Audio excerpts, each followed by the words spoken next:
Bom, pessoal, boa tarde mais uma vez. Eu já iniciei a gravação. Eu vou começar aqui com a nossa aula e à medida que os demais forem chegando, aí vão acompanhando. De qualquer forma, vai ficar a gravação aí disponível. Mas antes eu queria começar com dois avisos. Primeiro,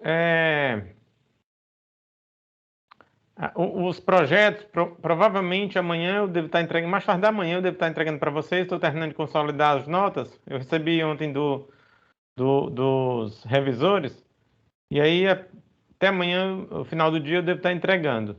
E aí vocês vão ficar com um bom prazo para, durante esse mês todo, trabalharem. Aí vai ficar um prazo bem tranquilo para vocês, para trabalharem no projeto final. Segundo, é sobre a prova de segunda chamada desse módulo, tá certo?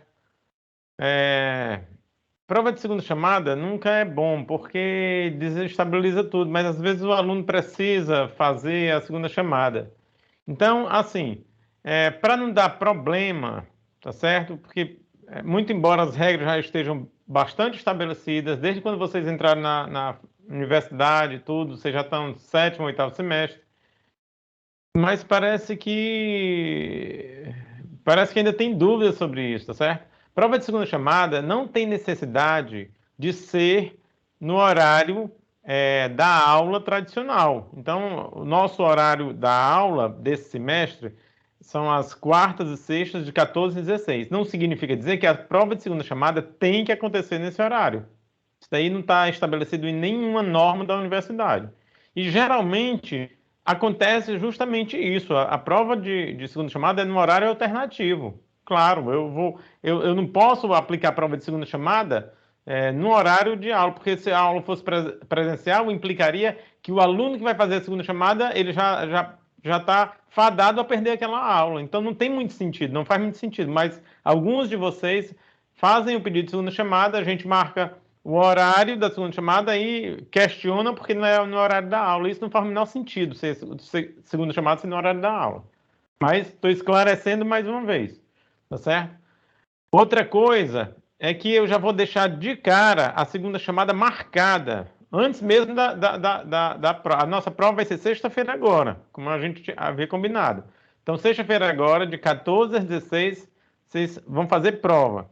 Quem precisar fazer a segunda chamada será na quarta-feira, de 14 às 16. Vou colocar no mesmo horário da aula, só porque não haverá a aula presencial, uma vez que eu vou colocar novo material e vocês ainda estarão naquele período de absorção da teoria. Então, a gente não vai exigir aula presencial na quarta, mas só por isso a prova de segunda chamada vai ser na quarta. Aí já vou deixar marcado para não ter problema. Vou colocar um aviso no Teams, tá certo? E pelo Siga, mas já vou deixar marcado a segunda chamada para não ter problema, porque na vez passada parece que também, apesar de eu ter colocado o aviso no Teams, mas parece que não chegou para um ou para outro aluno. Dessa vez já tá gravado aqui já, tá certo? Então, prova, primeira chamada do módulo 2 vai ser sexta-feira próxima, dia 6, às 14 horas. E a segunda chamada do módulo 2 já vai ser no próximo dia 11, na próxima quarta-feira, de 14 às 16 horas também. Certo? Então já fica isso aí combinado. Bom, dito isso, a gente vai começar aqui com o que falta para terminar esse módulo 2, né? A quarta unidade, módulo 2. E aí a gente vai entrar numa outra unidade muito importante também, que é proteção. Sistemas de proteção, instalações elétricas. Então a gente vai começar isso a partir de sábado. Assim eu já começo a colocar o material para vocês, tá? Sexta-feira ainda vai ser nossa prova, sábado eu já começo a colocar novo material para vocês. Bom, mas tratando ainda aqui das instalações, né, do dimensionamento de condutores para instalações elétricas de baixa tensão. Vamos começar com o método 2. A gente tem 3 métodos, então a coisa se comporta da seguinte maneira. Eu tenho 3 métodos: ampacidade, que é a determinação, né, do valor da corrente, né, com todos os fatores de correções possíveis. Tem o outro método que, esse da ampacidade, a gente recorre sempre a tabelas, etc. e tal. E o segundo método é o método da queda de tensão. Os valores máximos de queda de tensões para instalações elétricas de baixa tensão, eles são estipulados, tem aí uma tabela onde vocês estão vendo isso, tá certo? E eu calculo essa queda de tensão, quanto é que vale, e aí eu vejo se está adequado. Se não estiver, ele vai me dizer a seção mínima que eu tenho para que esses percentuais de queda de tensões sejam respeitados. E o último método é o método do curto-circuito. Então, no curto-circuito, eu também calculo qual é a área de tensão mínima para que ele consiga, aquele condutor consiga suportar um curto-circuito durante o intervalo de tempo que a proteção irá atuar. Bom, de cada um desses métodos eu vou ter uma seção seção transversal da área do condutor, né? Uma bitola do condutor, né? Então, eu vou sempre usar o maior valor de todos. Vejo o método 1, método 2, método 3, pego a maior bitola, a maior área da seção transversal do condutor entre esses três métodos. Tá certo? Então, é assim que a gente dimensiona. Bom, então, recorrendo aqui ao método 2, né, o limite de queda de tensão, né, segundo a NBR 5410, atualização 2004. Só lembrando, pessoal, mais uma vez, que a 5410 ela está em revisão, né, em processo de revisão. Esse processo é um pouco demorado, tá? Mas aí nos próximos anos, no futuro próximo, tá, já deve ter entrado aí a nova revisão da NBR 5410. E aí ela vai contemplar um monte de realidades novas que acabaram ocorrendo aqui no nosso cenário, né? Principalmente no cenário nacional de uma forma geral, né? A geração distribuída, né? Que ela não contemplava isso aí. Muito embora a gente já tenha normas específicas para geração distribuída, mas é importante que a NBR 5410, porque trabalha em baixa tensão e também diz respeito a isso, que ela traga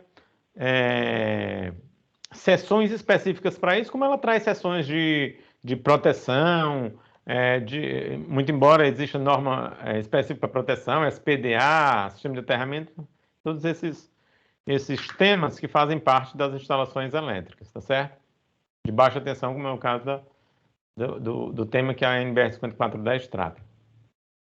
Bom, então ele diz o seguinte, olha, existem 4 itens fundamentais aqui para a gente delimitar essa queda de tensão máxima. Primeiro, esse método, esse item A, ele diz o seguinte: o tipo de instalação ela é alimentada através de subestação própria, tá certo? Então, digamos que eu precise receber vocês já viram, né? Quais são os casos onde eu precisarei de instalação própria, tá certo? Eu tenho que analisar potência instalada, tenho que analisar a demanda.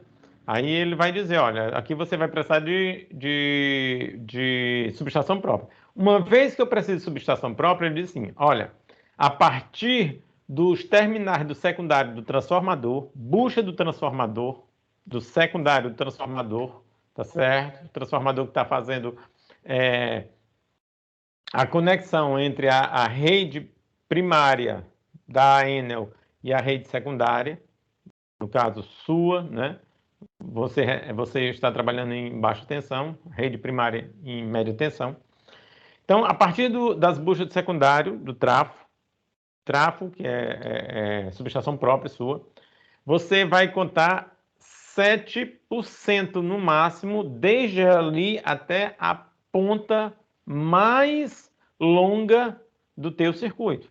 7%. Então, dali até os seus circuitos terminais, todos eles, as pontas do teu circuito terminais, as cargas que estão no limite dos teus circuitos terminais, você, no máximo, pode ter 7% de queda de tensão. Não mais do que isso, tá certo? Existe, isso aí é a regra geral, mais uma vez, eu já falei para vocês que a gente parece que faz regra para depois fazer exceção, né? Tem umas pequenas exceções que a gente vai ver daqui a pouquinho, mas como regra geral vocês têm isso, ok? Então tem um transformador, uma unidade de transformação própria, né? Uma subestação, ok? Então, dos terminais do secundário até as pontas mais extremas do meu circuito, dos meus circuitos terminais, no máximo 7%. Instalações alimentadas através de transformador da companhia distribuidora de energia elétrica. Então, mesmo que eu tenha lá um transformador no poste, mas esse transformador está dedicado a mim, a Enel instalou um transformador, mas esse transformador não tem mais nenhuma carga com ele, eu não divido com ninguém, é dedicado à minha unidade consumidora, tá certo? Isso acontece bastante para o caso de vocês, prédio de múltiplas unidades consumidoras. Então, mesma coisa, tá certo? Terminais de secundário, transformador, mesmo ele estando lá no poste, né, subestação aérea, até os extremos do meu circuito, tá? Circuitos terminais da minha unidade consumidora, 7%. Instalações alimentadas através de rede secundária de distribuição da companhia distribuidora de energia. Então, agora você recebe já em baixa tensão, mas você recebe da própria rede de baixa tensão, da rede secundária. Ou seja, esse é aquele caso onde o transformador, ele não necessariamente ele está na tua calçada, ele não está no limite da tua via, no limite da tua unidade consumidora com a via pública, tá certo? Mas ele vem de um ponto qualquer que às vezes você nem sabe onde é que ele está, ok? Para esse caso, aí você vai pegar desde o ponto de entrega. Note que o ponto de entrega você está puxando tem um ponto de derivação, depois um ponto de entrega, na entrada fazendo parte ali da tua entrada de serviço, né? Então, ponto de entrega, do ponto de entrega até o limite mais longínquo dos teus terminais, 5%, tá certo? E instalações alimentadas através de geração própria, né? Quando você tem um grupo gerador e tal. Então, desde os terminais do gerador até o limite, também 7%. Tá certo? Aí, isso aqui é a regra básica, tá? A regra básica. E fora isso, ela só limita esse caso aqui que está destacado em amarelo. Ela diz o seguinte, olha, em nenhum dos casos, a queda de tensão nos circuitos terminais pode ser superior a 4%. Então, isso significa o quê? Significa dizer que tem os circuitos terminais. Então, o circuito terminal é o seguinte, você tem a carga, pronto, não tem mais nada depois da carga. Tá? Carga, os condutores que vão levar a energia para esta carga e o quadro de distribuição mais próximo dessa carga, onde está a proteção daquela carga, tá certo? Proteção dos condutores e etc e tal. Bom, então, desde as cargas, né? Aqui você tem circuitos terminais. Então, desde as cargas para digo melhor, desculpa, desde do quadro de distribuição até a carga, esse quadro de distribuição é o que está imediatamente a montante da carga, é quem alimenta, é quem protege essa carga, tá certo? Ali eu tenho os barramentos que vão levar energia para aquela carga, tenho os sistemas de proteção todos, tá certo? Disjuntores que vão alimentar aquela carga. Então, nesse circuito terminal, eu não posso ter mais do que 4% de queda. E isso é muito para um circuito terminal, porque geralmente os circuitos terminais eles são curtos. Claro que existem exceções, lógico, mas geralmente eles são curtos. Quando você tem uma exceção, aí ele diz assim, mesmo para exceção, né, 4% é muito. Olha, se eu ponho 7% para a instalação toda, então, e coloco no máximo 4% para os circuitos terminais, né, para não exceder isso aí, então é porque realmente 4% é muito, já é mais do que suficiente. Então, geralmente, esses critérios eles são cumpridos sem maiores problemas, pessoal. Tá certo? Mas fora esses que estão nessa tabela, o único percentual que a norma exige, tá, é esse aqui. circuitos terminais, nenhum deles é com quedas superiores a 4%. Fora isso, fica a seu critério. Você é quem vai dizer o percentual que você vai atribuir, tá certo? Deixa eu ver aqui o que tem mais de... Assim, aqui tem algumas daquelas regrinhas que eu falei para você. Regrinhas não, é exceção, né? São exceções da regra lá. Está aqui nesse último item, mas vamos ver aqui o que ele está dizendo. Olha, para o cálculo da queda de tensão em um circuito deve ser utilizado corrente de carga ou a corrente de projeto. Então, pessoal, vocês nunca podem utilizar, vocês vão ver lá a equação, tanto para o caso monofásico quanto para o caso trifásico. Então, você vai ter a equação de queda de tensão para o caso monofásico, queda de tensão para o caso trifásico. Muito bem. Em todos esses casos, você vai precisar usar uma corrente, a corrente da carga. Aí você vai dizer, mas professor, eu vou usar aqui corrente, a corrente de projeto, aquela que eu calculo de primeira. A primeira coisa que eu faço é calcular a corrente de projeto. Ou ela tem que ser a corrente corrigida? Nunca usar a corrente corrigida, tá certo? Nunca. É sempre a corrente de projeto. Nunca. Corrente corrigida a gente só utiliza para o caso do dimensionamento do condutor para o método da ampacidade. Certo? Aqui não. Aqui sempre corrente de projeto. Perfeito? Nos circuitos onde circulam correntes harmônicas, essas devem ser consideradas. Isso aí a gente já discutiu um pouco, né? Fiz até exercício, para vocês sentirem essa diferença, como é importante essa diferença. Às vezes fica um valor super importante. Você precisa aumentar a bitola do condutor, já fiz exercício com isso, né? Só para vocês terem esse sentimento. Nos circuitos de motor, deve ser considerada a corrente nominal do motor e o fator de serviço, quando houver. Pessoal, geralmente, na placa do motor, ele vem o fator de serviço. Professor, eu não lembro, não estou lembrado, eu não tenho muita intimidade com o motor, não é a minha área e tal. O que é o fator de serviço? O fator de serviço é aquele percentual além do qual o fabricante ele permite que você sobrecarregue aquele motor e ele trabalhe como se fosse carga nominal. Vou dar um exemplo. Eu tenho um motor de, sei lá, 10 kW, com fator de serviço de 20%, tá certo? Então, esses 10 kW, eles podem se transformar em 12 kW. 20% de 10, 2. Mais 10, tá certo? Mais 10 da potência nominal dele. Então, no máximo 12 kW ele pode trabalhar. Ele pode trabalhar quanto tempo? Ele pode trabalhar serviço contínuo. O fator de serviço significa dizer que você pode sobrecarregar aquele motor daquele percentual. Pessoal, como diz o Matuto, é um plus a mais, tá certo? Então, esse é o fator de serviço. Aí você tem que considerar, porque como o fabricante ele garante para quem compra, para o seu cliente, que aquele motor pode trabalhar com aquele fator de serviço, então o cliente ele pode colocar aquele fator de serviço indefinidamente. Eu posso trabalhar com aquele 120% ad eterno, tá certo? Então você tem que considerar. Então tem que ser considerado a corrente nominal vezes o fator de serviço. E a corrente nominal do motor, aí eu vou lembrar mais uma vez como é que se calcula. Se ele for monofásico, eu pego a potência de saída. Aí professor, isso aqui é um motor de 4 CVs. Geralmente, essa potência, o motor, tá certo? Ele vai ser o agente, tá? O driver para essa carga. Então, ali, essa potência em CV que se fornece, geralmente é a potência na ponta do eixo, então a potência de saída do motor. Aí você tem que refletir essa potência, você tem que converter para quilowatt, refletir para a entrada e depois passar para kVA. O que você faz?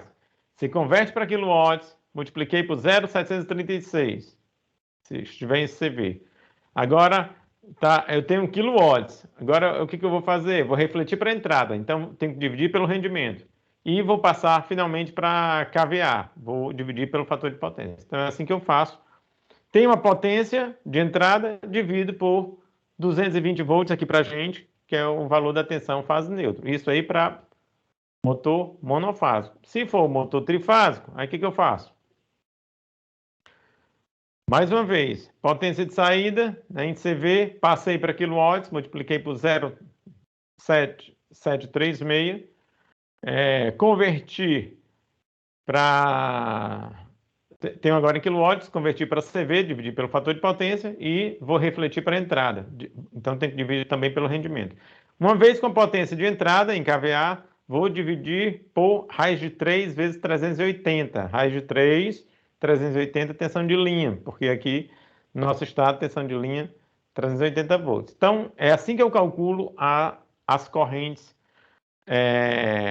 de projeto para o caso do motor monofásico e para o caso do motor trifásico. O que eu tenho que fazer além disso, no caso aqui do método da queda de tensão? Tenho que considerar o fator de serviço. Para lá, para o método da ampersidade, também tem que considerar o fator de serviço, tá certo, pessoal? Então, tem que considerar o fator de serviço. Se for 20%, ainda tem que multiplicar por 1,2 para saber a corrente de projeto final, total, digamos assim, desse motor. Para o caso dos capacitores, é muito simples. Você pega a corrente dele, tá certo? A corrente nominal dele e multiplica por 1,35, né? Você tem que considerar 135% dessa corrente. Justamente porque o capacitor é um tanque, né, pessoal? Então, quando você alimenta o capacitor, ele está descarregado, então ele quer drenar toda a corrente de uma vez só, a corrente passa por um pico danado, tá certo? E aí, isso daí deve ser levado em consideração, tá? Bom, então, para evitar quaisquer problemas de sobreaquecimento, então, se calcula dessa forma. A norma prevê que você precisa oferecer uma boa gordura, digamos assim, tá certo? Trabalhar com uma boa margem de segurança para calcular, determinar a corrente desse capacitor, corrente efetiva, né? Bom, nos casos ABC, aí eu volto lá para aquela tabela, né? Nos casos ABC, ou seja, excetuando-se aqui aquele caso onde você recebe da própria rede secundária, né? Quando você recebe da própria rede secundária, deixa eu voltar lá. É o caso C, certo? Instalações alimentadas através da rede secundária. É o único que tem 5%, é considerado 5% de queda de tensão, desde do ponto de entrega até o extremo das tuas cargas, tá certo? O extremo dos teus circuitos terminais. Muito bem. Então, para os casos, aí ele diz, para os casos A, B e D, tá certo?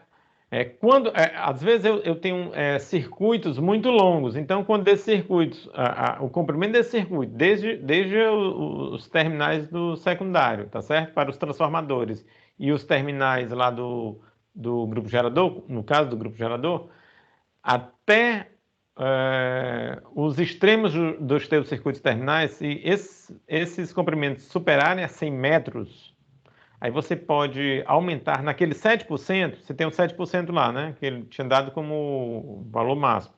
Então, você pode aumentar em 0,005% a cada metro no que superar os 100, tá certo? No que for superior ao 100. Então, no limite de 0,5. Então, se eu multiplicar aqui por 10 por 100, então dá 0,5. Então, eu só posso ter aqui um limite até mais 100 metros. Então, exemplo, se eu tenho um comprimento máximo de até 100 metros, não vou aplicar essa regra, vale o 7%. Se o comprimento já supera ali os 100 metros, então eu tenho um comprimento total de 180 metros, tá certo? Então, eu tenho os 7%, e em cada metro que superou os 100 primeiros metros, os 80 metros seguintes, né? Então, vou multiplicar pelo 0,005%, vai dar 0,4%. Então, o meu percentual total ficaria 7,4%, tá certo? Mas eu tenho um limite. Então, limite de até 0,5. Então, no máximo 7,5%. No máximo, para aqueles 3 casos, tá? Quando eu tiver comprimentos muito grandes. Professor, mas superou 200 metros, não tem problema. Vai ter que limitar, vai ter que estrangular aí em 7,5%. A norma não permite que você vá além disso. Tá? Nem que você tenha 400 metros aí de comprimento. Okay? O que não é comum. É só um exagero, mas só para deixar claro para vocês. Vamos seguir.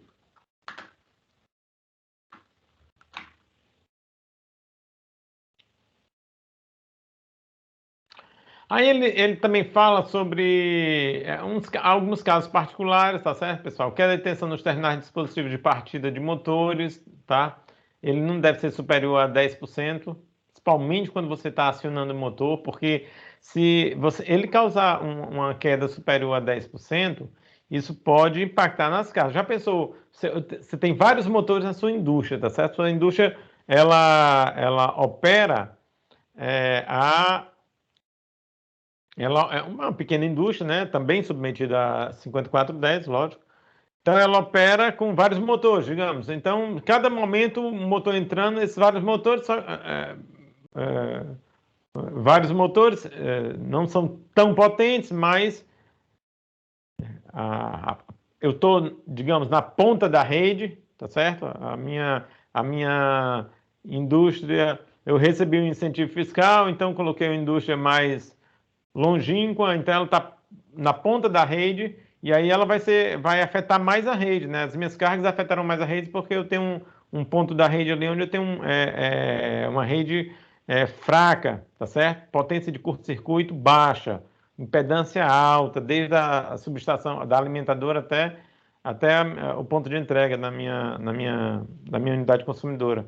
Então, pode ser que qualquer corrente de rush de partida de motor possa afetar a minha tensão de alimentação. Então, eu posso ter quedas de tensões, né, em decorrência desses picos, né, de corrente de motor, corrente de partida de motor de indução, posso ter quedas, pode provocar quedas de tensões lá na minha entrada de serviço.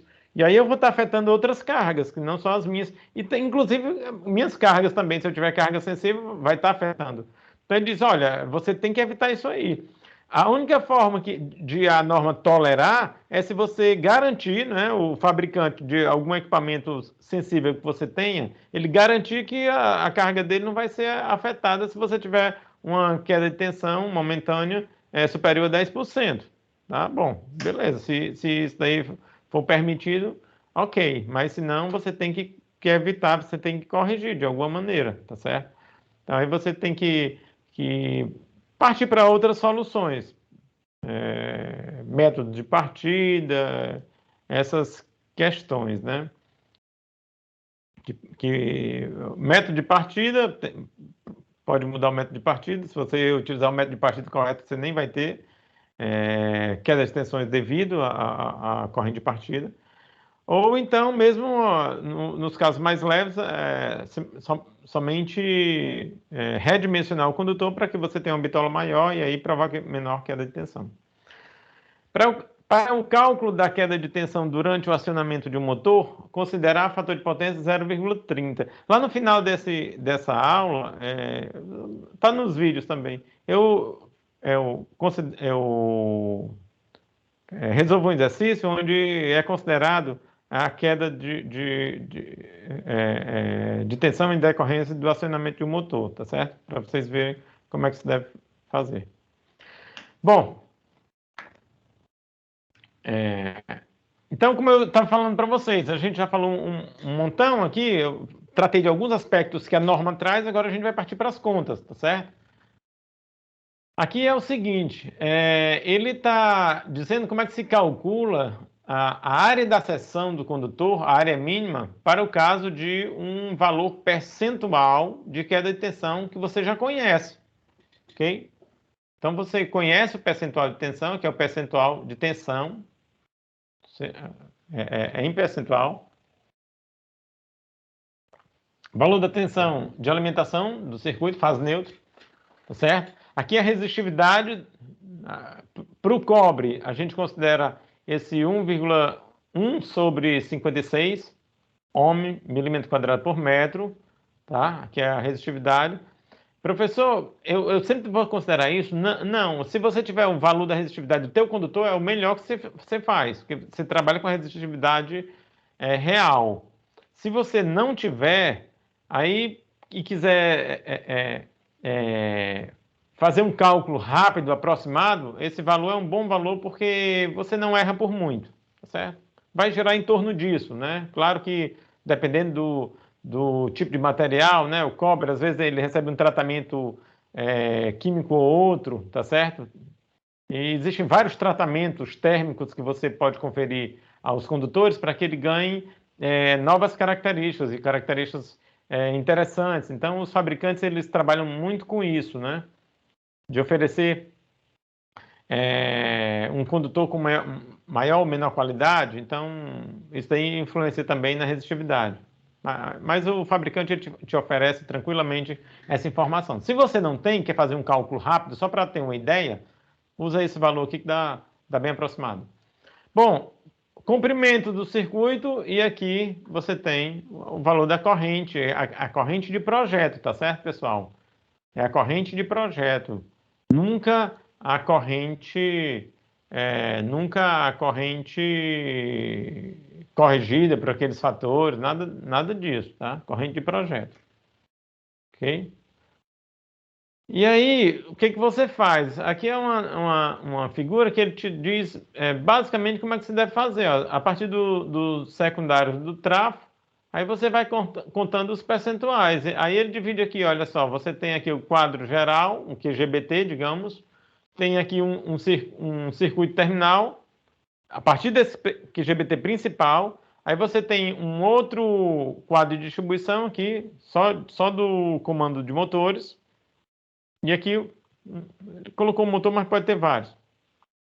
Aqui também circuito terminal. Então você divide, sei lá, de repente em 2 trechos, é o caso aqui, você pode dividir em mais trechos, né? Evidentemente, se você tem muitos quadros de distribuição em série, né? Cascateados.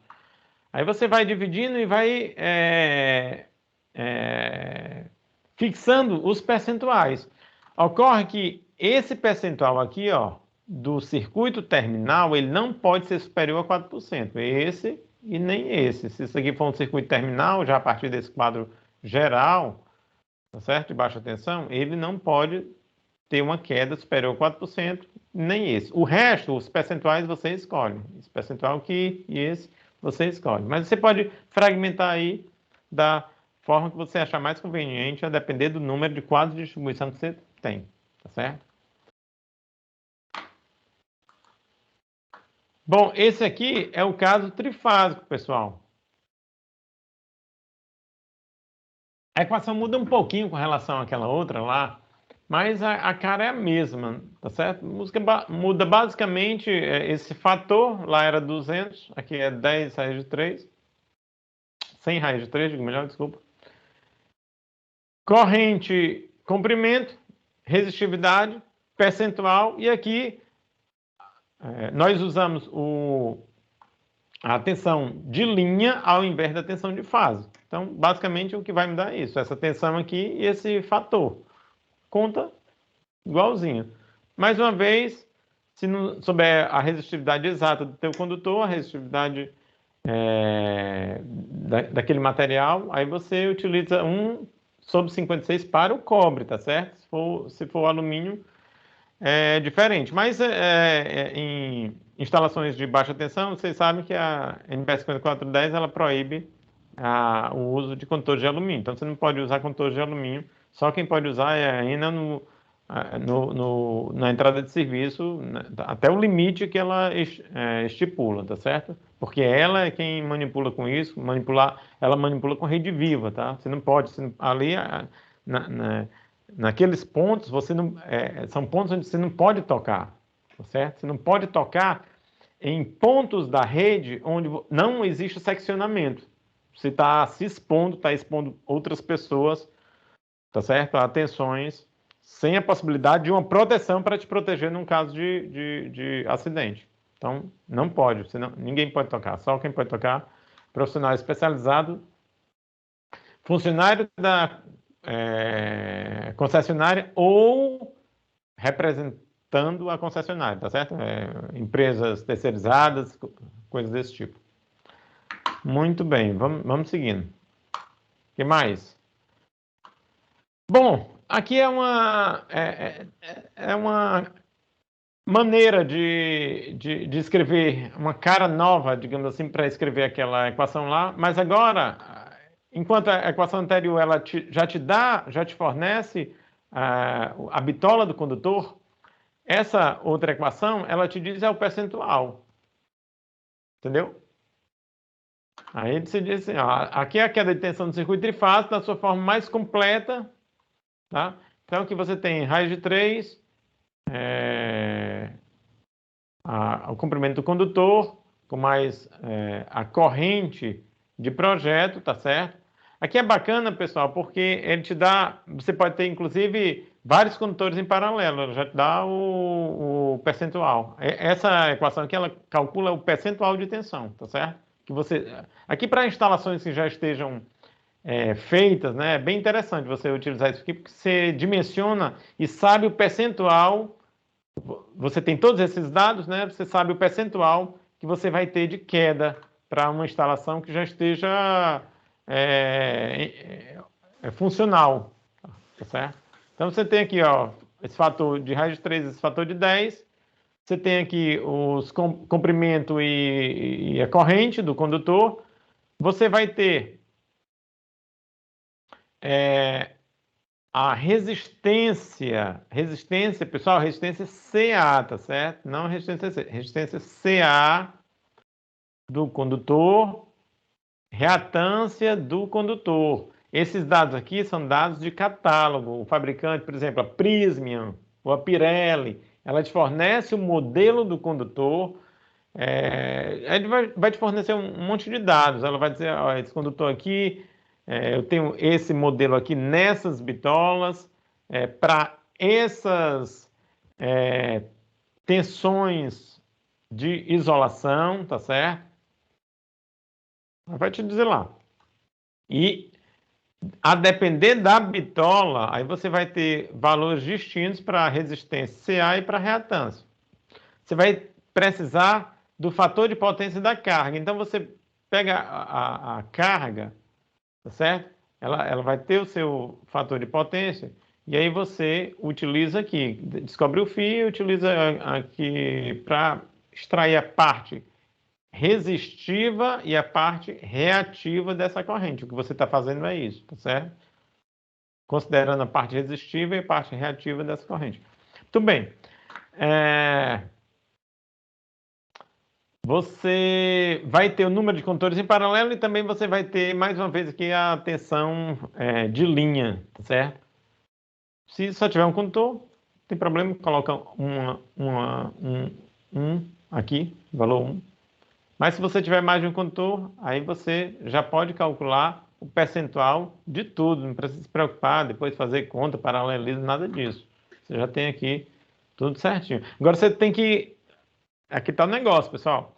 A gente já viu quais são as premissas que você precisa para implementar o paralelismo, né? Você tem que ter aquela disposição correta, como eu já mostrei para vocês. Vocês precisam ter os comprimentos iguais. Vocês precisam ter o mesmo método, tá certo? De isolação, o mesmo método não, o mesmo tipo de isolação, tá certo? Então, se eu tenho PVC, todos têm que ser PVC, não posso misturar PVC com EPR, XLPR, não posso misturar, tem que ser tudo igual, tá? Mesmo comprimento, como já falei.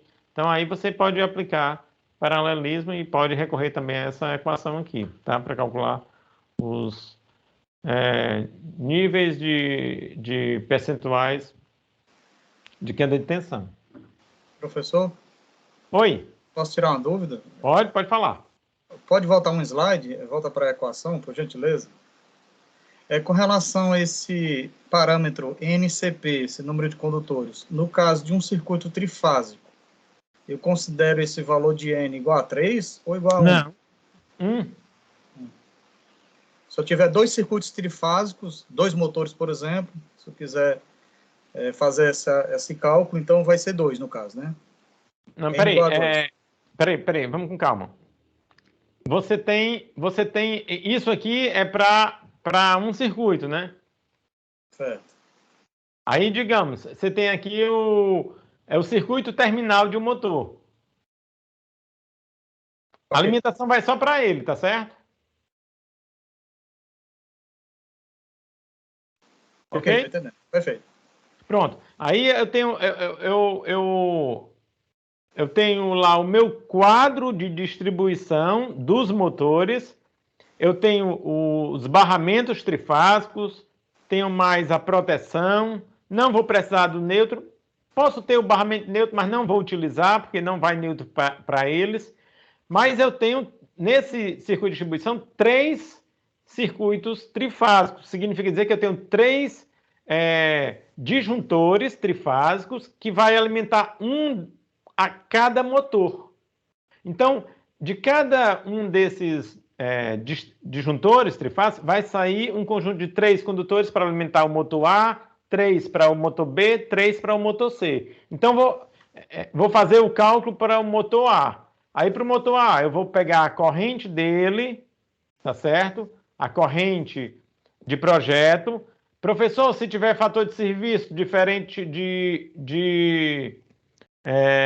se tiver fator de serviço que eu tenho que considerar, coloca o fator de serviço, multiplica pelo comprimento do condutor que eu estou utilizando, multiplico pela resistência CA, cosseno de φ, mais reatância, seno de φ, 10, 1, e aqui 380.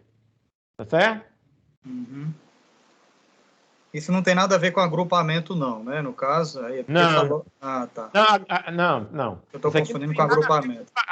Se você tiver com o paralelismo de condutores, aí sim, aí você tem que levar em consideração aqui. Aí você tem que fazer para o paralelismo, o que você faz? Você tem que garantir aquelas premissas que a gente já discutiu até agora.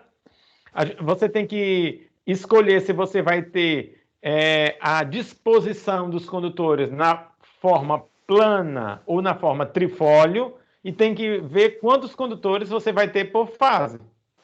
Digamos, eu tenho uma carga, vamos dizer que eu tenho uma carga aqui gigantona, eu estou alimentando, eu tenho só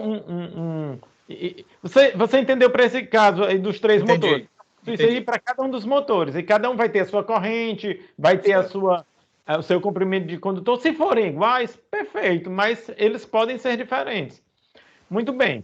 Mas aqui é porque eu tenho que pegar, eu só considero uma fase, eu só olho isso para uma fase, porque no circuito trifásico eu faço isso. Eu considero uma fase. Se o circuito é equilibrado, as 3 fases vão ser iguais naturalmente. Se o circuito é trifásico, mas desequilibrado, aí eu já falei até em outros vídeos, considero a fase mais carregada, aquela cuja corrente é maior, certo? Para fazer o dimensionamento. Beleza. E para fazer também a queda percentual. Mas vamos dizer que agora eu tenho o mesmo quadro de distribuição, mas eu tenho o meu circuito terminal, eu tenho lá, não tenho 3 motorzinhos como eu tinha pequenininho aqui, eu tenho um motorzão, eu tenho um centro de usinagem, digamos, tem uma pequena oficina, tem o meu centro de usinagem, aí ele demanda um correntão. Aí eu digo, olha, eu vou fazer o seguinte, para eu não trabalhar com bitola grande, eu vou botar 3 condutores por fase. Aí eu vou lá, eu vou sair do meu barramento, tá certo? Vou sair do meu barramento, vou ter 3 entradas para o meu disjuntor, certo? Tem lá o meu barramento, entrando no meu disjuntor, 3. Saída do disjuntor. Cada saída eu vou sair com 3 condutores. Aí, porque aqui eu escolhi o número de 3 condutores por fase. Aí eu vou dizer, não, vou trabalhar em trifólio. Aí eu vou colocar eles na disposição de trifólio, né, os 3 condutores por fase. Vou garantir que todos eles tenham o mesmo comprimento, tá certo? Isolação, mesmo material, tudo direitinho, todos os condutores de cobre, para não dar problema. Garantir isso. Aí então olha, beleza, aqui eu vou pegar a corrente, tá certo? De projeto, né? E a corrente é uma carga, então quando eu calcular a corrente, vai me dar a corrente de uma fase que é a mesma das outras fases, porque o circuito é totalmente equilibrado.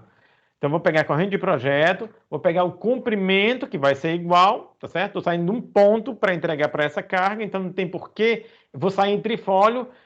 Só se eu quiser sofrer é que eu vou pegar esse caminho e fazer diferente para os 3 trifólios.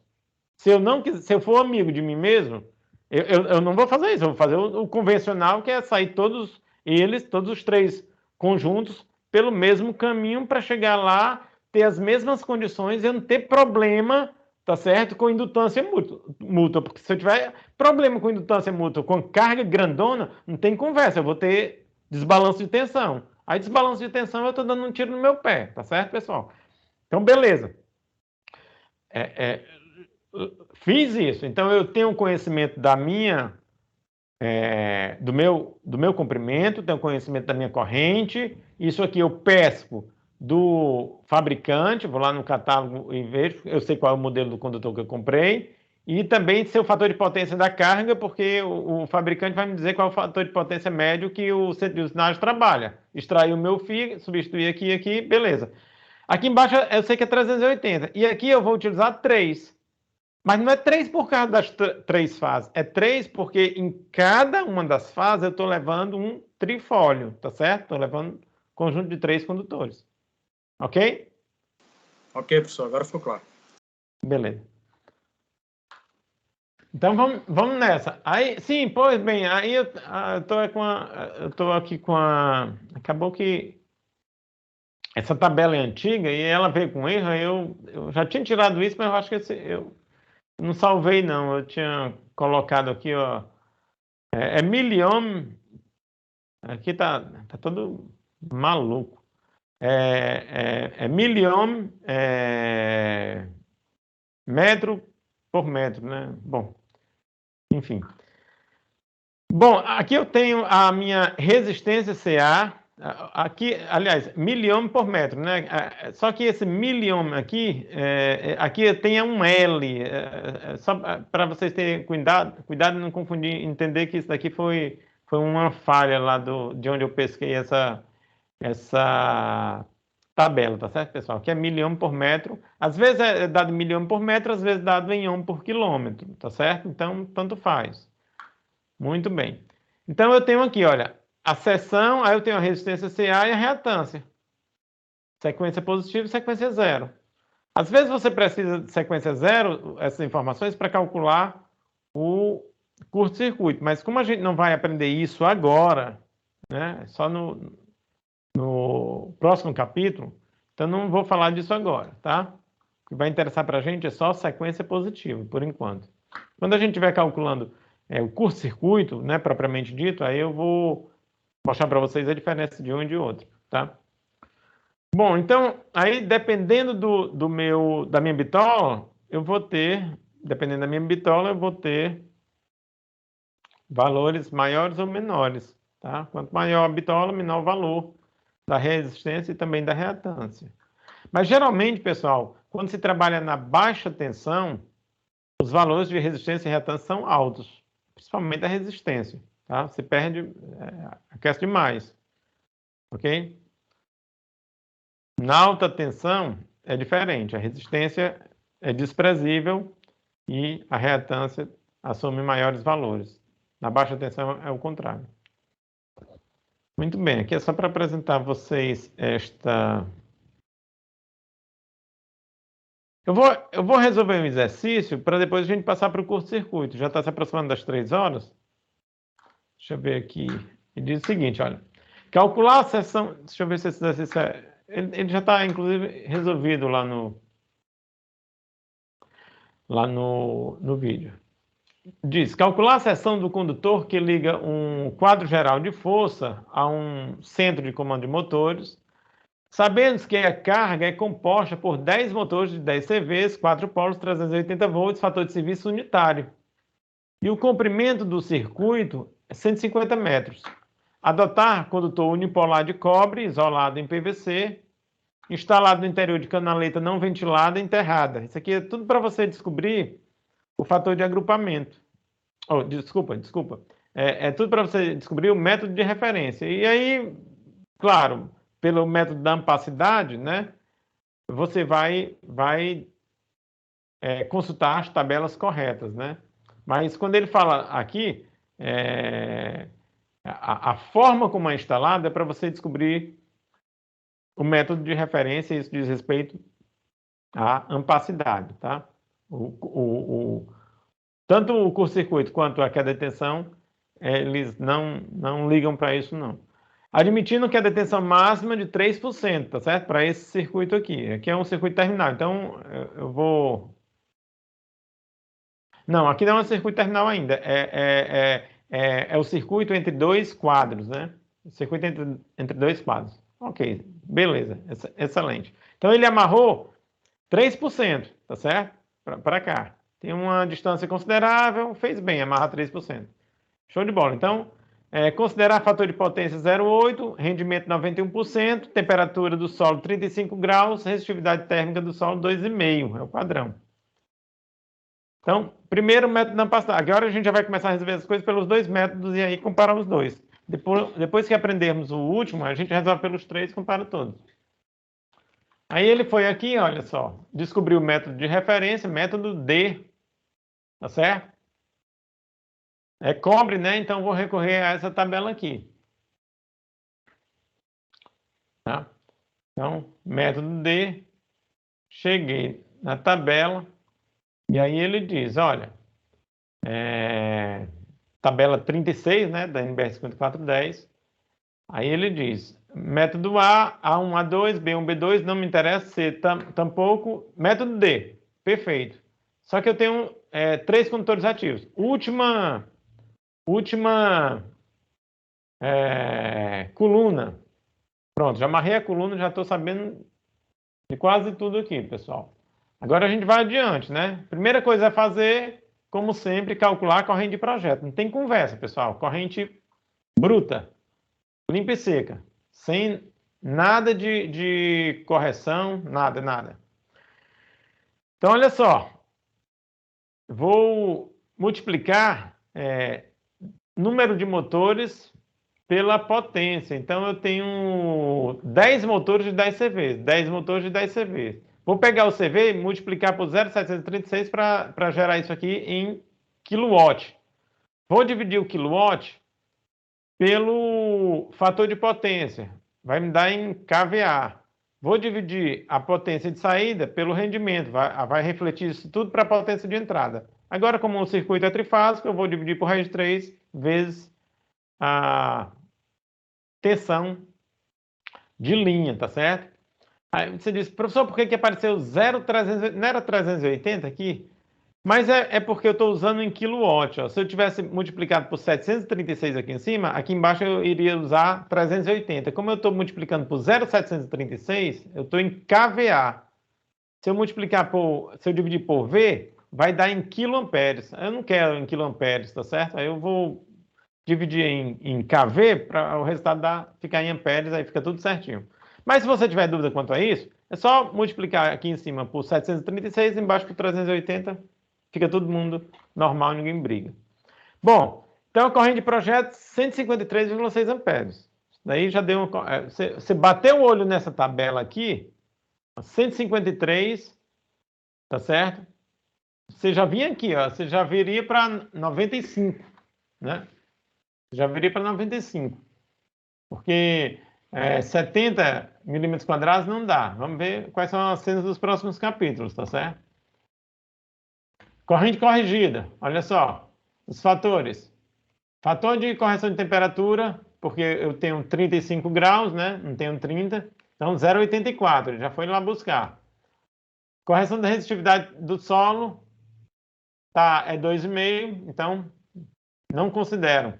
E correção de agrupamento, também só tem um circuito. Tá tudo certo. Então, vamos dividir só pela temperatura. Já deu, ó, 183 amperes. Né? 183 amperes. Muito bem. 183 amperes, ó, já não dava naquela... Eu aumentei um pouquinho a tabela para poder ficar tudo certo. 183 amperes, vou ter que recorrer a um condutor de 120 milímetros quadrados, tá certo? 120 milímetros quadrados. Então, isso aí seria o método da ampersidade, como a gente conhece, tá certo? Então, três condutores cuja bitola, o circuito, o dimensionamento dele vai ser esse. 3 condutores cuja bitola é 120 milímetros quadrados. Muito bem. Determinação da seção do condutor, tá certo? O segundo método, que é o da queda de tensão. Vou fazer logo direto pela seção. Tenho todos os valores, né? Nem fui atrás de tabela, só fiz substituir aqui na resistividade, no sobre 56, como tinha falado para vocês. Comprimento em metros eu tenho, a corrente de projeto eu calculei, e o resto eu também tenho, que é o percentual que ele amarrou, 3%, e 380 é a tensão de linha. 62,4 milímetros quadrados. Ora, por esse método seriam 3 de 70. Então, por um método ficou 3 de 120, 3 condutores de 120, ou seja, o condutor de cada uma das fases 120 milímetros quadrados, e pela queda de tensão, 70 milímetros quadrados já era suficiente. Então, vamos pela ampersidade, tá certo? Então, quem ganhou aqui foi a ampersidade, ok? Porque eu posso dimensionar 3 de 70 milímetros, né? Então, a fase vai ter a bitola de 70 milímetros quadrados, mas não vai suportar a corrente, né? Porque a corrente vai fluir por ali, é como se fluísse uma corrente de 183 amperes, né? Na verdade, ela não vai ser essa, né? A corrente é aquela, 153. A corrente real, se você medir com um alicate amperímetro, tá certo? Qualquer instrumento digital, hoje se utiliza digital, de medição de corrente, o que vai aparecer ali em carga nominal é aproximadamente aquilo lá, 153. Mas só que esse 153, para esse condutor, nessas condições, ele se transforma, é como se o condutor, através do condutor, estivesse fluindo 183 amperes, tá certo? E aí, por isso que eu preciso redimensioná-lo, porque senão ele não suporta, vai dar superaquecimento. Bom, eu acho que a gente pode pular, isso aqui já foi, tá certo? Eu não sei por que aparece de novo. Aqui é um outro, tá? Então eu vou deixar isso aqui para vocês. E a gente vai passar para o terceiro método, que é o curto-circuito. Tá? Então vamos... Mas de qualquer forma, se vocês tentam resolver sozinhos, porque ele já está comentado lá no vídeo. Então, se tiver dúvida, basta ver o vídeo que tá todo comentado aquele exercício também. Com base na corrente de curto-circuito, podem ser admitidos 2 critérios básicos para o dimensionamento da seção do condutor. Tá? Limitação da seção do condutor para determinada corrente de curto-circuito e limitação do comprimento do circuito em função da corrente de curto-circuito. Eu vou explicar a diferença entre os dois. Então, vamos lá. Primeira é limitação da seção do condutor para determinada corrente de curto-circuito. Então, imagina que eu tenho um condutor, tem uma bitola lá, tem um condutor, uma determinada bitola, alimentando o meu circuito terminal. Estou fazendo um exemplo com o circuito terminal, porque fica mais evidente para a gente, tá certo, pessoal? Então, está lá com o circuito terminal e aconteceu um curto-circuito, tá? Aconteceu um curto-circuito. Muito bem. Aí você diz o seguinte, olha, essa bitola de condutor vai ser suficiente para suportar esse curto-circuito durante este tempo de atuação da proteção? Porque tem isso também, pessoal. Vai entrar vai entrar... Vocês me dão licença só um segundinho para eu fechar essa porta?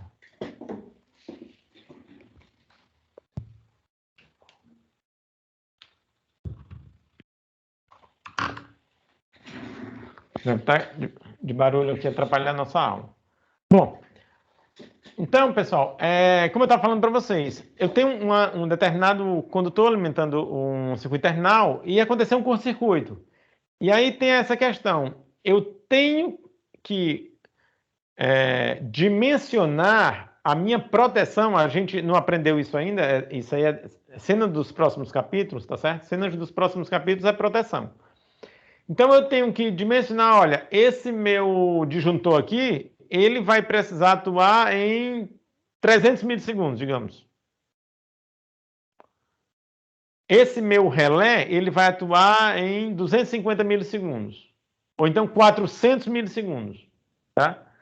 Bom, então se eu sei que a minha proteção vai atuar em 400 milissegundos, a minha bitola, ela tem que ser suficiente para aguentar essa energia toda. Vocês não concordam? Porque imagina, aconteceu um curto-circuito, pessoal, está passando um pacote de energia maior, muito maior do que o normal. A corrente disparou. Então, até a proteção atuar, eu não posso deixar, tá certo? Não posso permitir que o meu condutor funda. Eu não posso permitir que o meu condutor derreta, tá certo? Por excesso de temperatura. E aí eu vou precisar responder essa pergunta. Se a bitola do meu condutor ela é suficiente para que isso ocorra, tá certo? Essa bitola segura esse transporte de energia durante esse tempo? Essa é a primeira pergunta. Segundo, vocês concordam que quanto maior o comprimento, maior a minha impedância, não é isso? Então agora, primeiro era a limitação da seção do condutor, agora é a limitação do comprimento do circuito.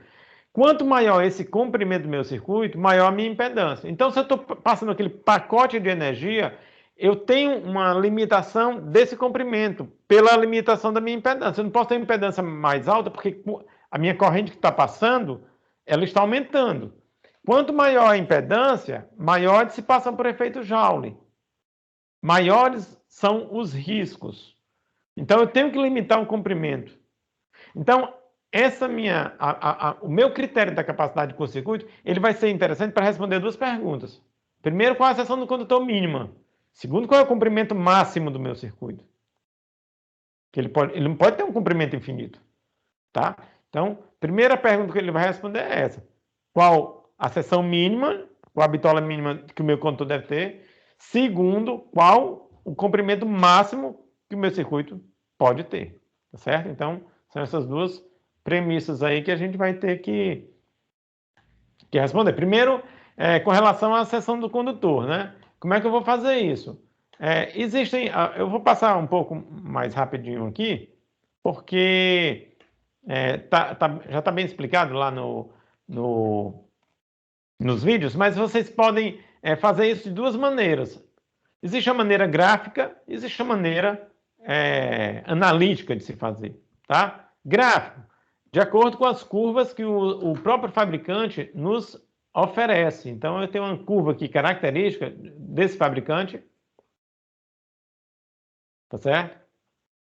Esse Wirex Cables, ele é um fabricante de condutores e ele te dá essas curvas aqui para comprimento seção nominal do condutor, tá certo? Diante de correntes de curto-circuito. E aí, quanto tempo vai durar? Tá certo? Aqui para 1 ciclo, 2 ciclos, 3 ciclos, 8 ciclos, 16, 30 ciclos, 60 ciclos, 100 ciclos, tá certo? Então, ele vai te dizer qual a bitola, que corrente de curto-circuito, quantos ciclos vai demorar para a proteção atuar. Então, vou dar um exemplo. Se eu digo, olha, eu calculei a corrente de curto-circuito para a minha instalação em um determinado ponto, 10 kA. Mas precisa demorar 4 ciclos, porque a minha proteção ela não é muito rápida. Certo? Deixa eu colocar um valor aqui não, tudo bem, vou considerar aqui 4 ciclos. Preciso segurar 4 ciclos, porque minha produção não é muito rápida. Então, eu venho aqui, ó. Então, significa dizer que vou ter que ter aí pelo menos 25 milímetros quadrados de seção, tá certo? Que aí ele suportaria mais do que 4 ciclos, tá? Suportaria mais do que 4 ciclos para os 10. Ok? Então, excelente. Existe essa possibilidade, tá? Mas também existe a possibilidade de você calcular analiticamente, tá? A seção mínima do condutor. E aí você pode recorrer a essas equações. A equação da esquerda para condutores de cobre, a equação da direita para condutores de alumínio, certo? Então, nessas equações aqui, pessoal, vocês vão ter, olha só, a corrente de curto-circuito, certo? Vocês vão ter o tempo de atuação da proteção e vocês vão ter essas duas temperaturas aqui. A temperatura máxima suportada durante um curto-circuito pela isolação e a temperatura para operação em regime normal. Tá certo? E essas temperaturas, elas são tabeladas. Existe uma tabela na NBR 5410 que fala sobre essas temperaturas aqui. Para os vários tipos de isolação que existem. PVC, EPR, XLPR. Tá? Então, vocês vão ver que o EPR e XLPR, eles suportam mais o curto-circuito do que o PVC. Mas, como eu falei para vocês, olha, é super fácil de se utilizar. Aqui é corrente de curto-circuito, tempo de atuação da tua proteção, que você conhece. E aqui as temperaturas são tabeladas. O resto é tudo constante. E log, tá? Você vem aqui, ó. Olha só. Temperatura máxima para serviço contínuo e temperatura máxima para o curto-circuito. Aí você vem lá. PVC até 300 milímetros quadrados, 70 e 160. Maior do que 300, 70 e 140. EPR, esses valores, EPR e XLPR são iguais. 90 e 250. XLPR também 90 e 250. Tá certo? Então, aí você... Bom, aqui tem um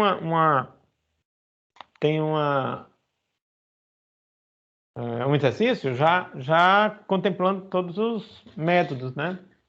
Aí diz, considerando que numa determinada situação foi utilizado um cabo de 25 milímetros quadrados, XLPE 90 graus Celsius, para um tempo de eliminação de defeito realizado por fusível, correspondente a... O fusível é lento, né? Correspondente a 0,5 segundos, tem fusível de atuação rápida, mas vamos considerar esse fusível aqui. 500 milissegundos, né? Muito lento, né? Para um curto-circuito. E uma corrente simétrica de curto-circuito de 4 kA no extremo do circuito. Determinar se esta seção está adequada para essas condições de curto-circuito. Então, vou analisar aqui. Na verdade, aqui eu vou analisar só o curto-circuito. Eu estava pensando que já eram os 3 métodos, mas aqui é análise só do curto-circuito. Vou fazer pelos métodos gráficos e pelo método analítico. Tá? Bom, então, pelo método analítico, olha só. Vou colocar aqui todos os valores, corrente em quiloamperes, tempo em segundos de eliminação da falha. O material é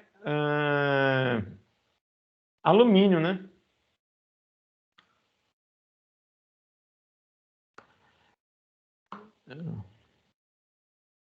Deixa eu ver, eu acho que ele considerou... Não, o alumínio é diferente, o alumínio é 228. Então ele considerou cobre mesmo, não falou nada. Então vamos considerar cobre, tá certo, pessoal? Se fosse alumínio, então esse valor aqui seria 228, um pouco diferente, né? Bom, enfim, a gente substituiu todas as variáveis, como ele é XLPE, essa temperatura máxima de curto-circuito 250 graus Celsius e operação de serviço contínuo 90 graus Celsius. Aí ele chegou a uma seção de 19,9 milímetros quadrados. Não existe, obviamente, você vai pegar a superior, né, imediatamente superior, e aí você teria 25 milímetros quadrados. tá? Muito bem. 25 milímetros quadrados, ele vai satisfazer a essas condições, né? O segundo método é o gráfico. Então, eu vou recorrer à tabela, não, ao gráfico, às curvas fornecidas pelo fabricante. Aí ele disse, olha, 500 milissegundos para a gente dá equivalente a 30 ciclos. Aí eu venho aqui na curva de 30 ciclos, marco aqui os 4 quiloamperes, venho aqui para 30 ciclos, aí ele chega aqui, ó, olha, deu entre 16 e 25. Então, realmente, o de 25, ele satisfaz, né, como o método analítico já havia apontado, tá certo? Muito bem. Aí depois a gente vai estudar agora a limitação do comprimento do circuito em função da corrente de curto-circuito, tá certo? Aí ele vai fazer o seguinte, olha, aí ele vai dizer, ó, o comprimento de um determinado circuito deve ser limitado em função da atuação do dispositivo de proteção para uma dada corrente de curto-circuito fase terra, no ponto de sua instalação. Tá? Muito bem. Aí aqui eu vou ter algumas variáveis, aí ele vai quantificar, definir todas essas variáveis.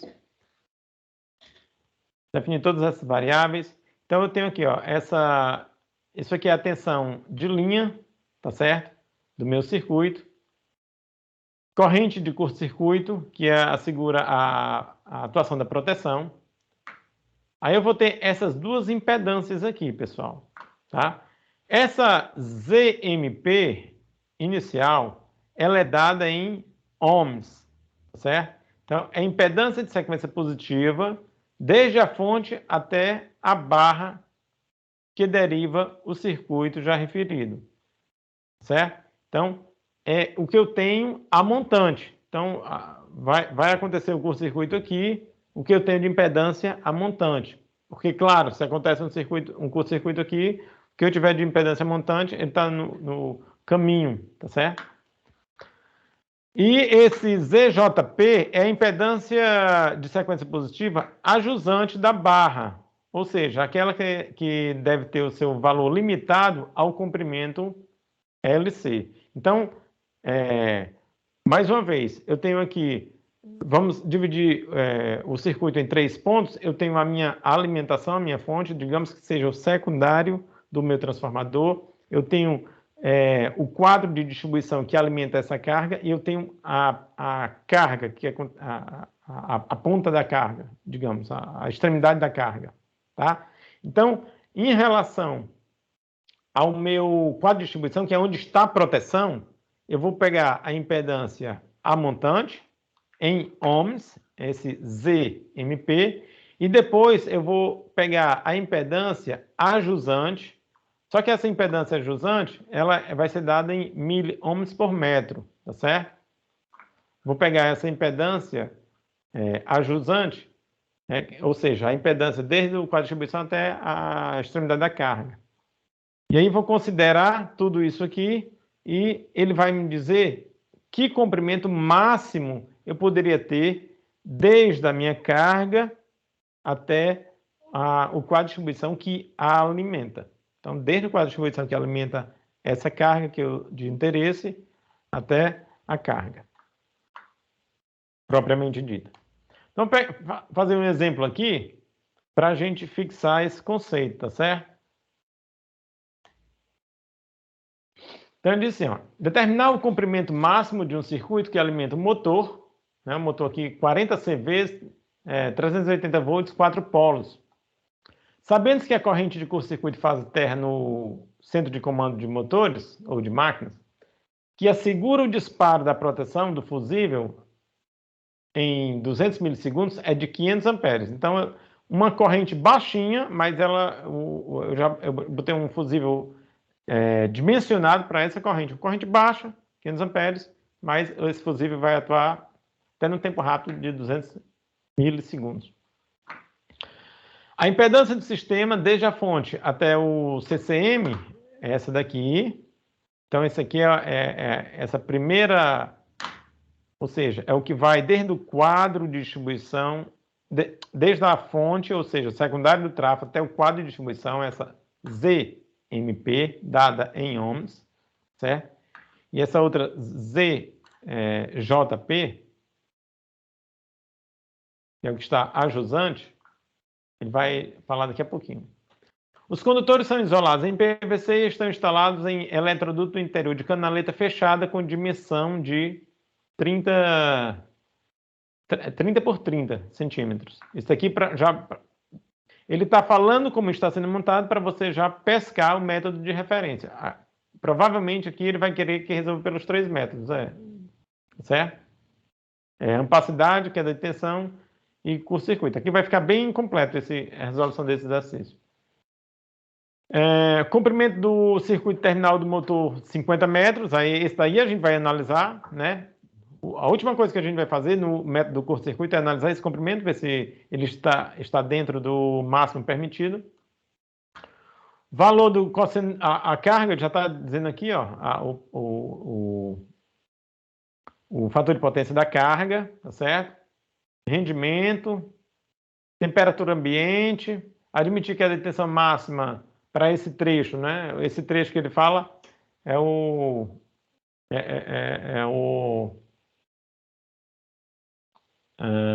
circuito terminal, 2%, e comprimento do circuito terminal igual a 50 metros, né? Eu já tinha falado até. Foi repetido aqui. Muito bem. Então, primeiro método, ampacidade, ou capacidade de condução de corrente. Está no mesmo. Aquela velha conhecida nossa, tá certo? Então, passei para quilowatts, refletir para a entrada, dividir pelo fator de potência, dividir pela tensão. Está em quilowatts, vou dividir por kV. Certo? Aqui, tensão de linha. Então, deu uma corrente de 56,5, aproximadamente 56,5 amperes. Corrente de projeto. Vou dividir isso aqui já vou começar lembre-se que no método da capacidade de condução de corrente ou ampacidade é o único que a gente tem que fazer as correções, tá certo? Por aqueles fatores de correção, tá? Então já vou utilizar aqui o fator de correção de temperatura. Então 0,94 porque está 35 graus Celsius.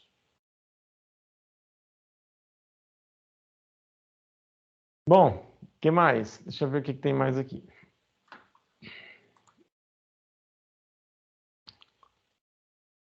Bom, eu só tenho esse método, né? Eu só vou utilizar esse método, tá certo? Porque eu só tenho um circuito, então o que eu poderia utilizar aqui, pessoal, era a resistividade do solo, tá certo? Mas ele não falou nada, então vamos considerar 2,5 e como eu só tenho um circuito, né, dentro dessa canaleta, então o agrupamento também vai valer 1, tá certo? Então fica tudo certinho. Bom, então 16 milímetros quadrados daria bem para a alimentação desse condutor, segundo o método da ampacidade. Vamos ver se os outros estarão de acordo. Critério da queda de tensão. Então vou lá, olha só, utilizei todos os valores que eu conheço, tá certo? Valor da corrente de projeto, sem qualquer correção. Comprimento 50 metros, resistividade, 2 é o percentual máximo, né, nesse trecho, 380 é tensão de linha. Então chegou a 11,49 milímetros quadrados, o imediatamente superior é de 16 milímetros quadrados. Então, bateu. Então, ampacidade e queda de tensão estão batendo. Apontaram para a mesma bitola, tá certo? Para o mesmo valor de bitola. Agora vamos para o terceiro critério, o curto-circuito, que ele vai se dividir em 2 partes, né? Uma para determinar se essa bitola estaria adequada, se 16, e o outro para determinar se o comprimento de 50 metros está dentro do máximo permitido para essas condições de impedância desse condutor, né? Então, aí a nossa equação, condutor de cobre, né? Condutor de cobre, tá? Aqui ficaria 0,5, né? 500 amperes, né? Esse valor aqui entra em quiloamperes, desculpa, em quiloamperes, e esse entra em segundos, tá? Então aqui entra 0,2 e aqui 0,5, 0,2, 0,5.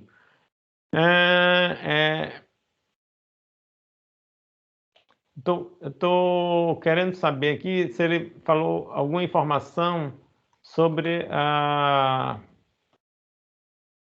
PVC, está aqui.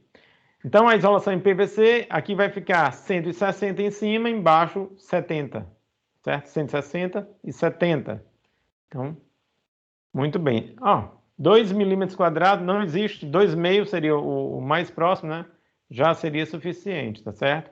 Beleza, então, até agora, a bitola é 16 milímetros quadrados, não tem conversa. Eu só quero saber se eu vou poder esticar esse comprimento aí até 50 metros, tá certo? Se 50 metros não é muito. Então, o comprimento máximo, vou colocar todos aqueles valores, ó, analisando todos os outros critérios, né? Então, a bitola seria 16 milímetros quadrados. Assim, esse valor será usado para o cálculo do comprimento máximo do circuito, né? Então, para a bitola de 16, eu teria esses valores aqui, certo? Resistência, e já em miliohms por metro, tá certo? Resistência e reatância. É isso que a gente vai utilizar agora. Pronto, quando eu fiz esses valores aqui na verdade, o que foi feito? Aqui só aparece um valor, aqui são dois, né? Então, eu peguei a resistência ao quadrado, mais a reatância ao quadrado, somei e tirei a raiz quadrada, aí deu isso aqui, tá? Como já entra em miliohms por metro, eu não tenho que me preocupar mais com nada, porque essa equação já foi ajustada para isso. Olha, então o comprimento máximo é 138 metros, então até 138,8, 138 metros, eu poderia ter um comprimento desse meu circuito terminal. Ele tem 50 metros, então está tudo certinho, passou em tudo. Tá? Então, sem problema nenhum. Perfeito, pessoal? Bom, então agora eu queria falar um pouquinho para vocês sobre o condutor neutro, tá certo? O condutor neutro, ele tem algumas peculiaridades, tá? E aí eu preciso conversar com vocês um pouquinho sobre isso, apesar de ser 3h30, a gente vai até as 4, só para a gente fechar isso, que é a única parte que falta, certo? A gente fala um pouquinho sobre o condutor neutro, só para não dizer que não falei de tudo, mas como já falei várias vezes, isso tudo está lá nos vídeos. Todo esse material. Mas vamos aqui para o condutor neutro, né? Ele diz o seguinte, olha, conforme a NBR 5410, os critérios básicos para o dimensionamento do neutro são os seguintes, olha, não pode ser comum a mais de um circuito, a gente já discutiu isso bastante aqui, né? O condutor de neutro de um circuito monofásico deve ter a mesma seção do condutor de fase, né? Porque a corrente que vai pela fase retorna integralmente pelo neutro. A primeira hipótese, não pode ser comum a mais de um circuito, porque se ele for comum a mais de um circuito, significa dizer que uma corrente superior para a qual ele foi especificado pode circular por ele pode aquecer, pode superaquecer e representar problemas para a instalação, tá certo? A seção do condutor neutro de um circuito com duas fases e neutro não deve ser inferior à seção dos condutores de fase, podendo ser igual à dos condutores de fase, se a taxa de terceiro harmônico e seus múltiplos não for superior a 33%, tá certo? Então, mais uma implicação aqui, condutor neutro de um circuito com duas fases e neutro. Já falei para vocês sobre os circuitos com duas fases e neutro lá na aula passada, né? Muito bem.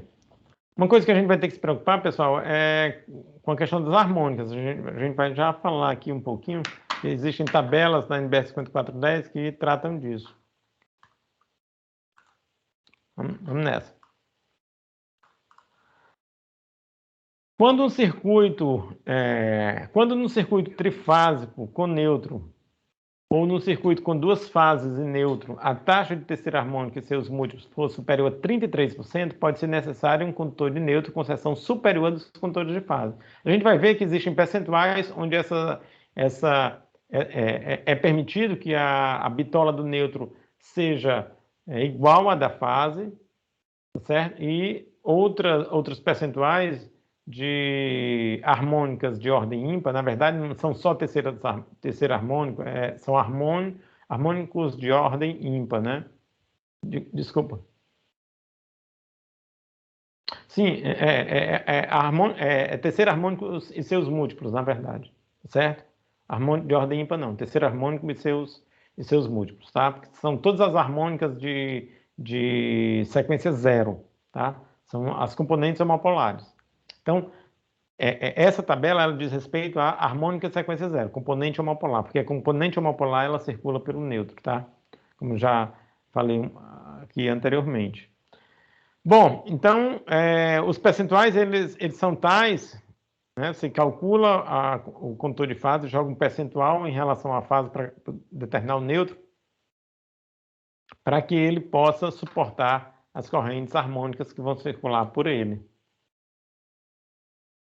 Bom, ele está falando aqui coisas. Eu vou entrar na tabela, que é melhor que a gente faz, porque ele fica falando coisas aqui que já estão na tabela. Então, se você calcular a tabela de cara, você já vai ver, tá certo?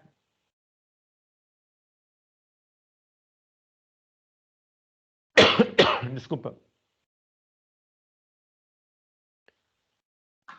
Ele vai falar. Eu vou tratar de um tema, antes de recorrer à tabela lá dos percentuais de harmônicos, pessoal. Eu vou tratar de um tema que geralmente as pessoas elas consideram como se isso aqui fosse uma verdade absoluta e ela só é uma verdade para o caso dessas três premissas serem contempladas. Vou ler aqui para vocês, tá?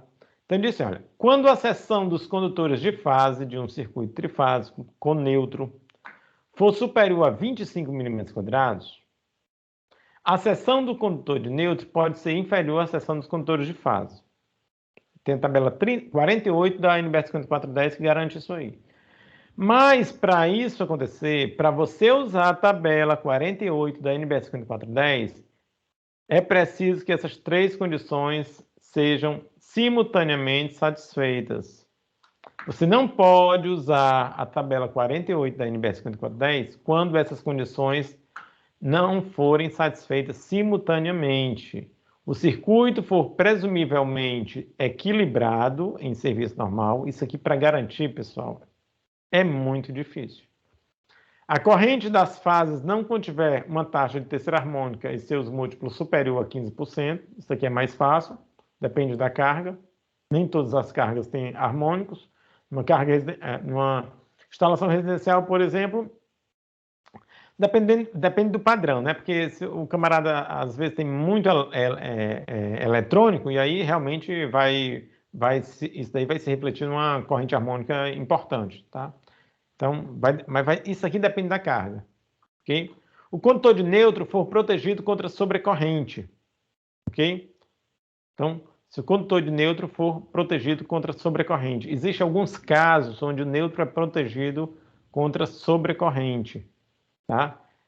Eu não secciono neutro, mas eu utilizo um TC no neutro, um TC, um transformador de corrente no neutro, para ler a corrente de lá, tá certo? Então, se tiver sobrecorrente, aí ele desliga o circuito, ele não secciona o neutro, desliga o circuito, tá? É possível que exista isso, tá? Para cargas bem especiais. Mas vamos para o nosso mundo aqui, de mortal. Então, o circuito for presumivelmente equilibrado em condição normal. isso é muito difícil de acontecer, sobretudo na distribuição, tá certo? E a nossa carga, ela é uma carga muito parecida com o sistema de distribuição, porque você está numa unidade consumidora residencial, múltiplas unidades consumidoras, tá certo? E você não vai ter controle sobre essas cargas, entrada e saída de operação dessas cargas. Você não tem controle sobre isso. Então, acaba que isso aí um sistema de distribuição, como o que nós temos da rede de instalação pública, tá certo? De instalação elétrica. Uma miniatura de um sistema de distribuição. Acaba que se transforma nisso. Porque você, igualmente a uma rede de baixa tensão, né, da Enel, por exemplo, onde a Enel não tem controle sobre entrada e operação de cargas, num prédio de múltiplas unidades consumidoras, você também não tem controle sobre entrada e saída de cargas, como se diz respeito às várias unidades consumidoras que existem ali, certo? Então, isso aqui é muito parecido com o sistema de distribuição convencional. Então, no sistema de distribuição convencional, o neutro está sempre ocupado, né? Está sempre conduzindo corrente, ok? Então, fica bem complicado. Então, a tabela 48 é essa daqui, mas muita gente quer se basear por ela. Quando a gente pede para dimensionar o neutro, o camarada não olha nem para aquelas três premissas. Ele vem para cá, a fase tem 120, ele diz, não, o meu neutro vai ter 70. Quem falou isso? Aquelas três condições têm que ser asseguradas, tá certo? Então, é preciso tomar cuidado. Então, dito isso, deixa eu passar agora para... isso aqui, como eu já falei, não vou ler, porque tá tudo na tabela. Mas o dimensionamento, segundo a tabela lá da norma, é esse aqui, olha só. Ele diz, como é que você vai dimensionar o neutro? Eu simplesmente vou dimensionar a fase, tá certo? A corrente de fase, e aí jogo um percentual, tá? Jogo um percentual. Eu tenho aqui a corrente de projeto e vou jogar um percentual.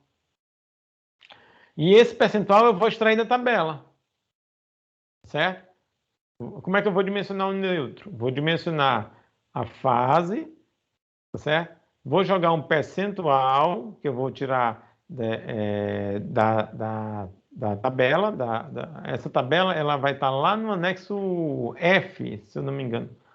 Certo? O anexo F da NBS 5410. E aí ele vai dizer, olha, baseado nessa tabela, tá? Baseado nessa tabela, eu vou jogar um percentual aqui em cima, certo? Vou jogar um percentual aqui em cima. Muito bem. Eu já mostrei para vocês como é que se calcula a corrente de projeto, né? Da fase, né? Corrente de projeto de uma fase, tá certo? Quando se tem fundamental mais harmônicos, eu mostrei isso para vocês algumas aulas atrás. Essa mesma equação que nós temos aqui, tá? Eu até coloquei lá, eu acho que tinha fundamental e tinha, acho que terceira, quinta e nona, se não me engano, tá? E aí é dessa maneira que você calcula, ok? Muito bem. Aí o camarada achou um percentual aqui. Ele achou o valor da corrente de fase, né? A corrente de projeto, né? Já levando em consideração as harmônicas, tá? Ele vem aqui para essa tabela, tabela F1, ela fica lá no anexo F da NBS 5410. Aí diz, olha, a taxa de terceira harmônica, quanto é que está? Entenda-se terceira harmônica como harmônicas de terceira ordem e seus múltiplos. Harmônica de terceira ordem e seus múltiplos. Ou terceira harmônica e seus múltiplos, tá? Ou ainda componentes homopolares das harmônicas. Harmônica de sequência zero. Então, tem vários sinônimos. Aí, olha só. Se você tem circuito trifásico com neutro, vai ser o caso lá de vocês, né? Circuito com duas fases neutros é essa coluna, trifásico com neutro é essa daqui. A gente não utiliza circuito com duas fases neutras, a gente utiliza circuito trifásico com neutro. Então, você vai ter aqui, olha, se a tua ordem de percentual está até 33%, não tem problema nenhum.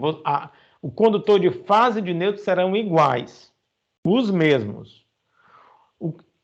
Professor, mas tem uma tabela que diz que o condutor de fase de neutro pode ser menor do que o de fase. Tem, é 48, a gente falou dela ainda há pouco, mas se aquelas três premissas forem atendidas. Se não forem atendidas, então você vai para o condutor de fase igual ao condutor de neutro. Professor, mas quando esse percentual da terceira harmônica e seus múltiplos começar a aumentar, se ele for até entre 15% e 33%, não tem problema. Agora, se ele for acima de 33%, aí já vai começar a ter, exato. Entre 33 e 35 eu tenho que multiplicar por 1,5, 36 e 40 por 1,5, não, 1,15, entre 36 e 40% por 1,19 e assim vai, de 56 a 60% por 1,55, acima de 66%, aí ele limita, né? E fica 1,73, como se fosse multiplicar por raiz de 3, tá certo? E aí é assim que a gente calcula, tá certo? Ou dimensiona o neutro, tá? Aqui eu mostro para vocês uma tabela, não, uma equação, onde eu mostro como se determinar o neutro em função das correntes de fase. Às vezes você tem circuitos desequilibrados. Se você tiver um circuito totalmente equilibrado, quando você colocar os valores aqui, essa corrente vai dar zero. O circuito é totalmente equilibrado, não tem corrente pelo neutro. Mas se o circuito é desequilibrado, então você colocar a corrente da fase A ao quadrado, mais da fase B ao quadrado, mais da fase C ao quadrado, e diminuir esses produtos aqui, e somar e tirar a raiz, aí você vai ter a corrente de neutro. Eu tenho um vídeo aí que eu disponibilizei para vocês, onde eu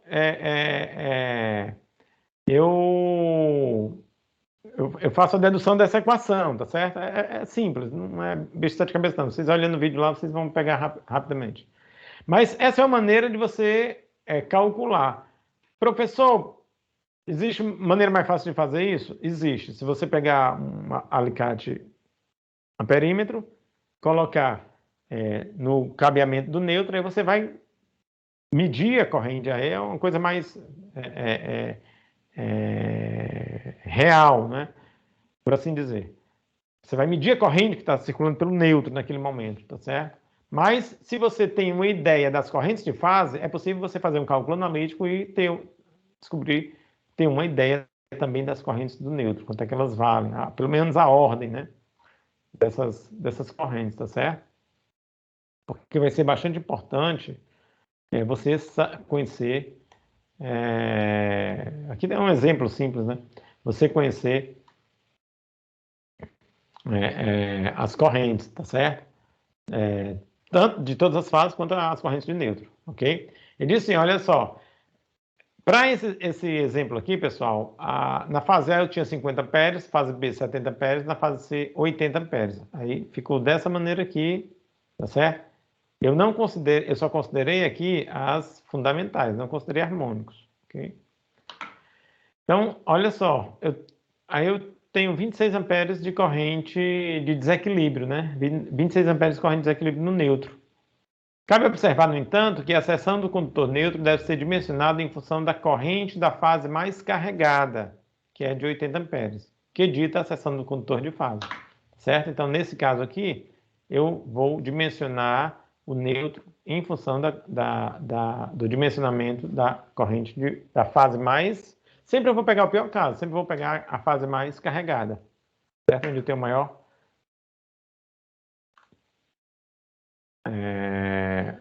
onde eu tenho maior valor de corrente, tá? No caso de circuitos polifásicos e de circuitos monofásicos a 3 condutores, o neutro deve ser dimensionado considerando-se a fase mais carregada, a partir da seção de fase igual a 25 milímetros quadrados. Tá? Aí ele diz assim, a corrente que determina o valor da seção do neutro pode ser expressa como isso aqui. Então, eu tenho aqui a demanda da carga monofásica correspondente à fase mais carregada. E aqui a tensão entre fase e neutro desse sistema. Ok? Então, aqui eu tenho, por que eu utilizei a demanda da carga monofásica correspondente à fase mais carregada? Porque aqui eu tenho, apesar de eu ter uma alimentação trifásica, algumas dessas correntes aqui, elas são correntes monofásicas. Então, eu estou pegando somente demanda e tensão entre fase e neutro, porque estou pegando aquele valor da fase mais carregada. Então, o que me interessa ali é demanda entre daquela fase mais carregada e a tensão entre aquela fase mais carregada e o neutro, tá certo? Por isso que ficou monofásico aqui, tá? Acho que é isso.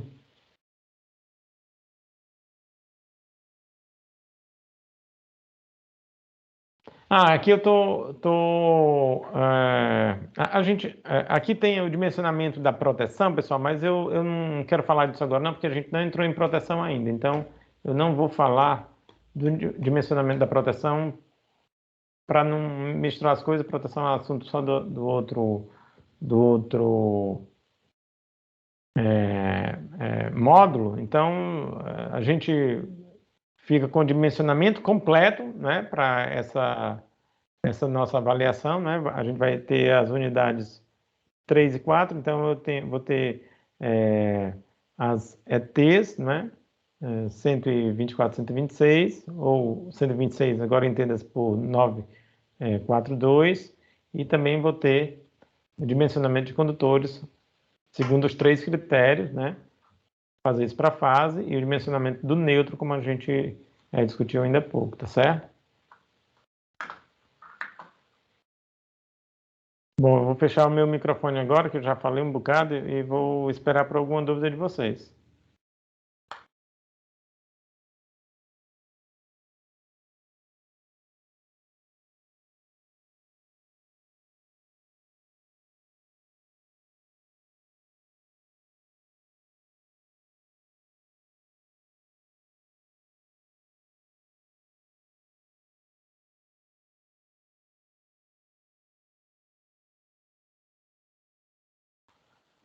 Bom, parece que não tem dúvida, pessoal. Então a gente vai encerrando por aqui.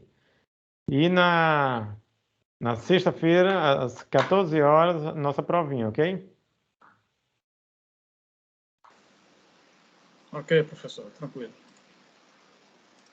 Beleza? Então a gente vai conversando. Até amanhã eu devo publicar aí as notas de vocês e passar também os trabalhos.